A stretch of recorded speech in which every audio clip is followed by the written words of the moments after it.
Hello friends, આજના આ વિડીયોમાં આપણે યુનિટ 6 આઈ લવ યુ ટીચરની સેકન્ડ શોર્ટ નોટ સમજવાના છીએ. The name of the short note is Ann Sullivan, a wonderful teacher.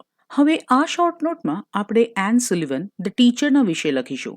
તો એન સુલિવન ટીચર તો હતા, પણ કોના ટીચર હતા? તો ડેફ એન્ડ બ્લાઇન્ડ પર્સનના, રાઈટ? તો here comes a first sentence.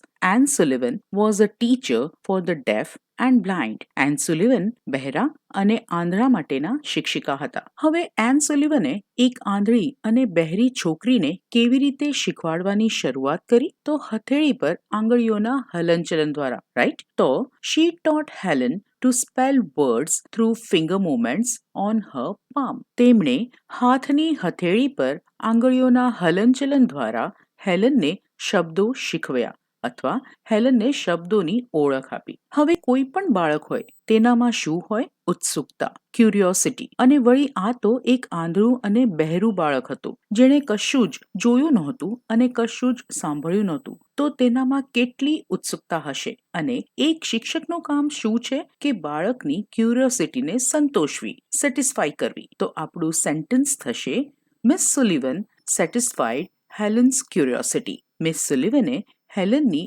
ઉત્સુકતાને સંતોષ આપ્યો. હવે હથેળી પર શબ્દોની ઓળખ આપ્યા પછી હવે વારો આવ્યો કે તે શબ્દોને ઉચ્ચારવા કેવી રીતે. તો આપણે જ્યારે બોલીએ છીએ ત્યારે આપણા હોઠ અને ગળામાં મૂવમેન્ટ થાય છે, વાઇબ્રેશન થાય છે.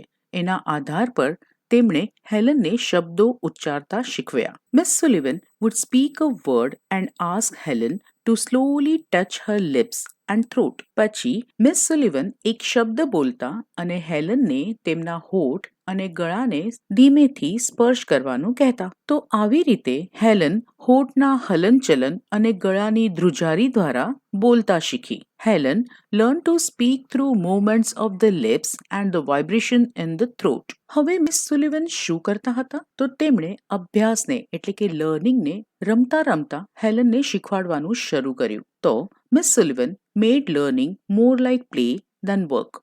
અને જ્યારે પણ કોઈ વાત અથવા વસ્તુ હેલનને ખુશ કરી દેતી તો મિસ સુલિવન પણ તેના વિશે એક નાની છોકરીની જેમ વાત કરતા અને ખુશ થતા.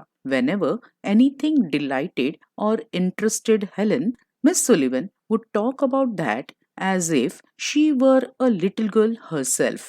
અને પછી તો મિસ સુલિવને હેલનને બ્રેઇલ સાથે વાંચતા અને લખતા શીખવી દીધું. Miss Sullivan taught Helen to read and write with Braille. અને પછી જ્યારે મિસ સુલિવનની આંખો નબળી પડી ગઈ ત્યારે પણ તેમણે હેલનને મદદ કરવાનું અને શીખવાડવાનું ચાલુ રાખ્યું. Even when her eyes became weak, she continued to help her. આગળ જોઈએ. તેમણે હેલન માટે પોતાની આંખોનું બલિદાન આપી દીધું. બલિદાન એટલે sacrifice.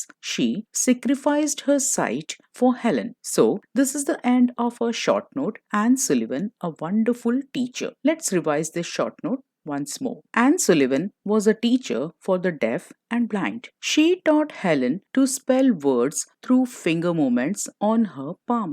Miss Sullivan satisfied Helen's curiosity. Miss Sullivan would then speak a word and ask Helen to slowly touch her lips and throat.